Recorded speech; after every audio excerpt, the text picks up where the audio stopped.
Every fourth Thursday of November, people in the United States celebrate Thanksgiving. And on this day, every year since 1924, the Macy's Thanksgiving Day Parade has taken place in New York City in front of millions in attendance and on TV. Macy's #1 store on Herald Square in Manhattan was getting expanded to cover an entire city block.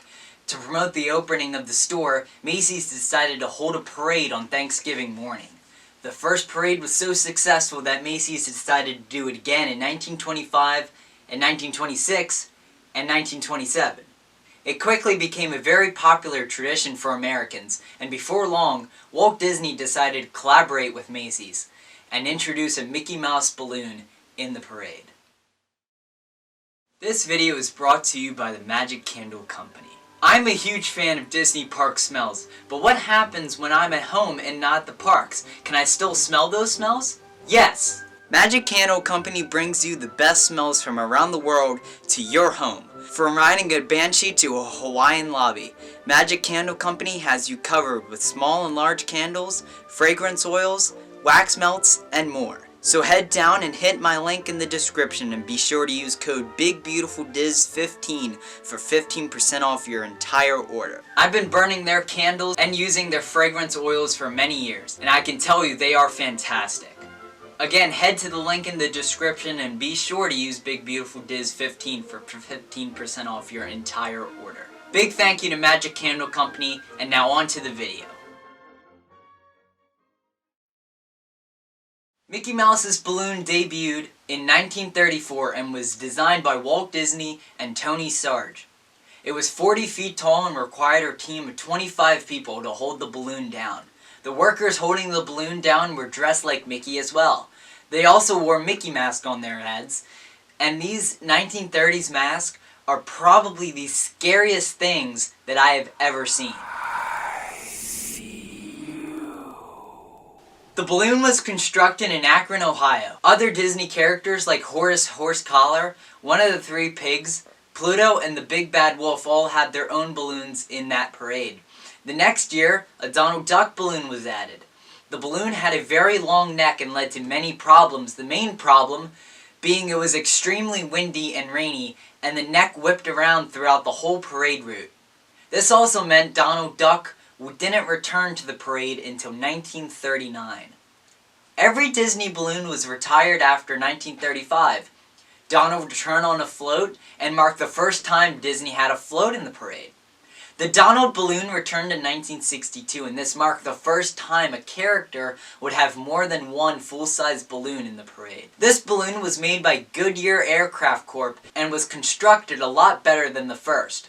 An idea for Donald to be joined by his nephews, Huey, Dewey, and Louie, was proposed and was going to happen, but eventually was scrapped due to the nephews' balloons having to be smaller than the Donald one. The flight was successful and would return for the next year. In 1963, Donald was ready to fly again, but a Goodyear employee accidentally stepped on Donald's foot and ripped the balloon. But he flew anyway. In 1968, they debuted a new float for Mickey's 40th birthday celebration. The float looked like a giant birthday cake, and walk-around characters like Mickey Mouse himself, Pinocchio, Honest John, Goofy, Three Little Pigs, and Snow White were on the float. 1969 saw the debut of the Wonderful World of Disney unit. This unit had 3 new floats, and they were the Disney Wagon, Captain Hook's pirate ship, and the Three Little Pigs. The Disney Wagon was a float that carried around walk-around characters from Disneyland. Mickey Mouse, Pluto, Goofy, Balloon, and King Louie rode on the float. This wagon actually was in the parade until 1995, but themed differently each year after 1976. When Disney owned the wagon, Minnie Mouse and Dumbo were added to the parade in various years. Captain Hook's pirate ship was created for the reissue of Peter Pan and recycled the Dr. Dolittle flounder float. On the ship was Peter Pan himself, Wendy Darling, Captain Hook, and Tinkerbell. This float appeared until 1977. The float was kept around and went through many different names until being retired in 2012. Three Little Pigs had a mini float that had the brick house on it.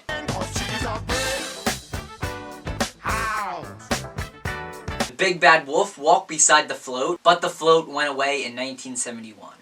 For 1 year only, an Aristocats float appeared in the Unit 2 in 1970 to promote the film.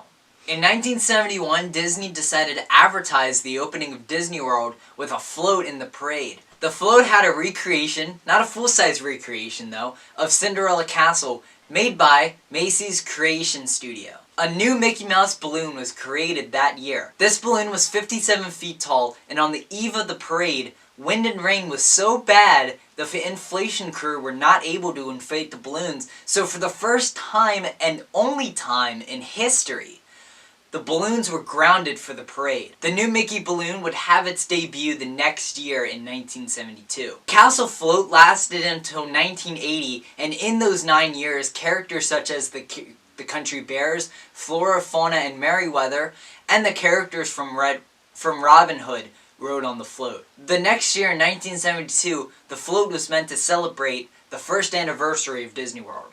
This was the last year for the Donald balloon. The balloon was damaged after the wing crashed into a tree. This Donald balloon has had many injuries, by the way. The balloon was then retired from the parade for the first time because of this. The Wonderful World of Disney unit was also retired after the 1976 parade, but the Disney World float continued until 1980. In 1981, Disney World celebrated its 10-year anniversary and called it the 10th celebration. A new float that looked like a riverboat was recycled from a past float called Broadway Belle Showboat was used for this celebration. The Kids of the Kingdom performed the 10th celebration song in front of the float, and after 1981, the float returned to being Broadway themed. In 1983, when the crew went to unpack the Mickey Mouse balloon, his arm was torn off. The balloon then burst after the crew was trying to inflate him. First of all, why would you try to inflate a balloon that had its arm torn off? Very strange. So the damage to the balloon was so significant that the balloon was retired. Strange situation there. Disneyland was turning 30 and celebrating its 30th anniversary in 1985. So they debuted a Disneyland 30th anniversary float in 1984, and it returned in 1985 as well. Characters such as Mickey, Minnie, Goofy, and the Gummy Bears were on the float. After 1985, the float was recycled and became the Merry-Go-Round Castle Float in 1990. Our man Donald Duck returned in 1984 as well. The balloon was restored for Donald's 50th birthday and led the parade that year. After his final flight, he was stored at Macy's Parade Studio in Hoboken, New Jersey. Interestingly enough, the second Mickey Mouse balloon was also being kept here. Unfortunately, in 2005, the Donald Duck balloon was thrown out, but pieces were kept for a historical purpose, and the Mickey Mouse balloon was also thrown out in 2005. A Goofy balloon debuted in 1992. He was chosen to be that year's Macy's Holiday Ambassador. This meant plushes were made of this balloon, and after the parade, Goofy would appear again at Streets of America in MGM Studios. The balloon was on top of buildings in New York Street and with other Macy's balloons. After that, he was retired and shipped back to New Jersey. To promote a Bug's Life's release in 1998, a float was in the parade. P.T. Flea's Circus featured Flick and the other circus bugs. Behind the float was Heimlich. Heimlich was a balloon filled with cold air and on a float instead of the air. Mickey Mouse returned to the parade in 2000. He was dressed in his band leader outfit and was named the Macy's Holiday Ambassador for that year. Plushies were made of Mickey and were sold during the holiday season in Macy's stores. With Disney finally acquiring the Muppets in 2004, this meant the Kermit the Frog balloon that had been flying since 2002 was officially Disney's. This balloon was temporarily retired after 2007.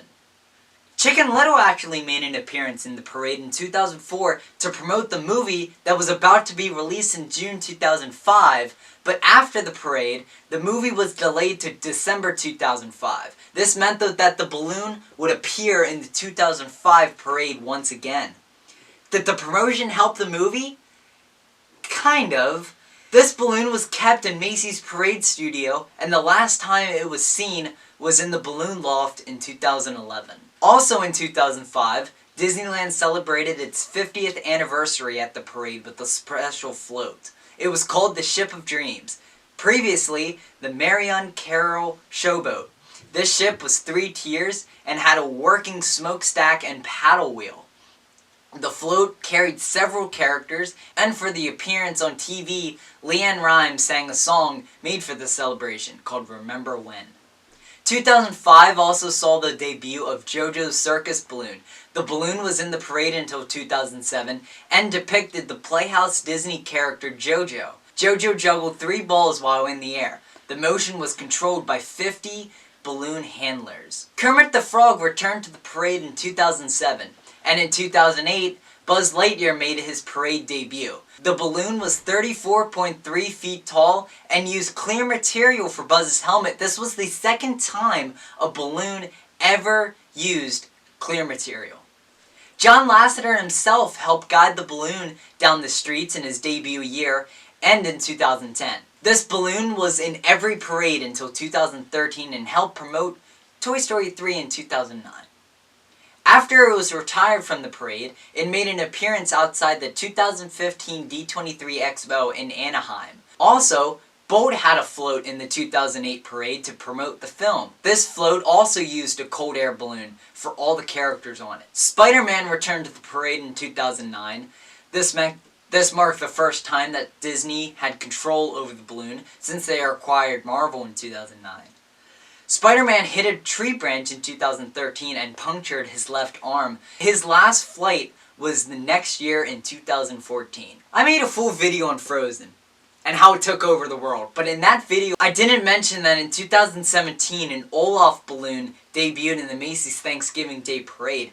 It was made to promote the new short film Olaf's Frozen Adventure. According to former Macy's Parade Studio Senior Director John Piper, Olaf's stick arms were very difficult to get right on that balloon. At the inaugural flight, one of Frozen's directors, Chris Buck, helped guide the balloon and actually design the balloon. This balloon also promoted Frozen 2 in 2019 on its final flight. Disney Cruise Lines started promoting their cruises in the parade in 2009. A Sailor Mickey balloon debuted. It was made for the launch of the Dream and Fantasy. The balloon was 2009's holiday ambassador, and in 2011 was flown outside the Amway Center in Orlando, Florida. Since the Disney Dream launched in 2011 and the Fantasy launched in 2012, the 86th annual parade in 2012 was the last time the balloon flew. It also marked the 20th time Mickey has made an appearance as a balloon. In 2021 and 2022, the Disney Wish appeared on a float.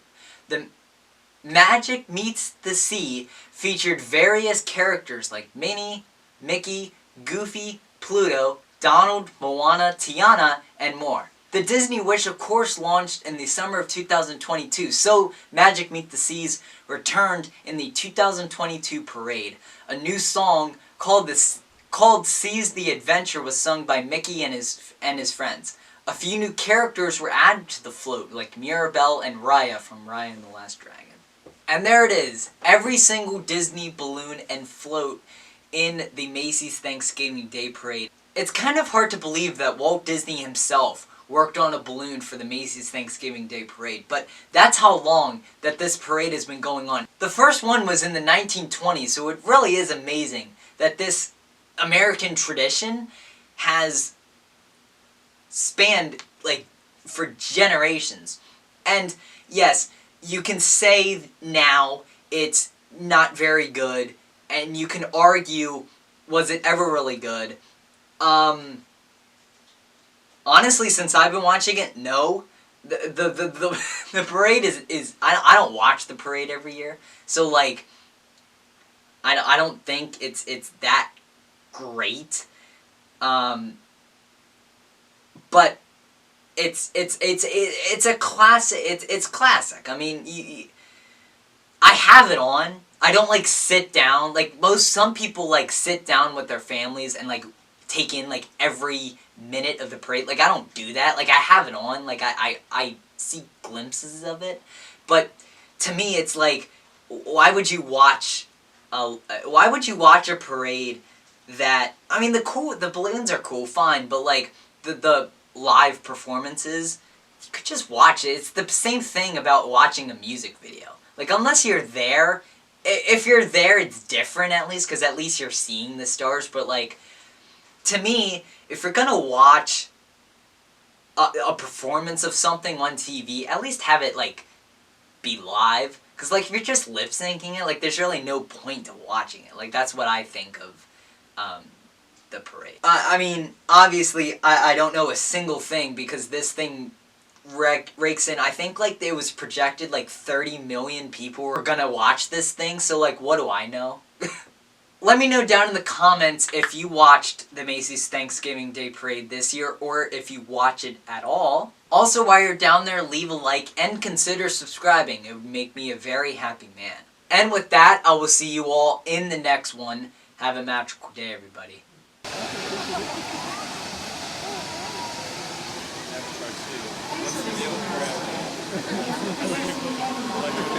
There it is.